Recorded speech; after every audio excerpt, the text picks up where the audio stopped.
ಜೀವನನೇ ಒಂದು ನಾಟಕ. ನಾವೆಲ್ಲ ಅವ್ರ ಪಾತ್ರಧಾರಿಗಳು ಗುರು. ಅವನು ಆಡಿಸ್ತಾನೆ, ನಾವು ಆಡ್ತೀವಿ ಅಷ್ಟೇ ಗುರು.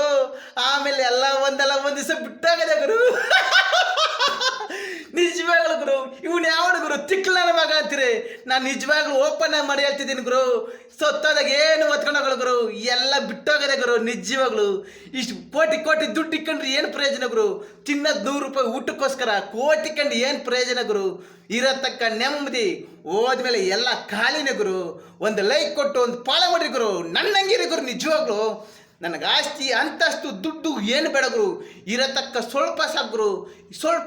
ಸ್ವಲ್ಪದ್ರಲ್ಲೇ ನಾವು ಸುಖ ಬಿಡೋಣ ಗುರು. ಸುಖ ಬಿದ್ದರೆ ಅಷ್ಟೇ ಸಾಕು ಗುರು. ನಿಜವಾಗ್ಲು ಆಸೆ ಬಿದ್ದಷ್ಟು ಕಾಯಿಲೆ ಗುರು. ನಿಜವಾಗ್ಲು ಆ ಕಾಯಿಲೆ ಈ ಕಾಯಿಲೆ ಅಂತೆಲ್ಲ ಬರುತ್ತೆ ಗುರು. ನಿಜವಾಗ್ಲು ಇದು ಅಣ್ಣವರ ಹೇಳೋ ಮಾತು ಗುರು. ನಾನು ಥ್ಯಾಂಕ್ ಯು ಗುರು.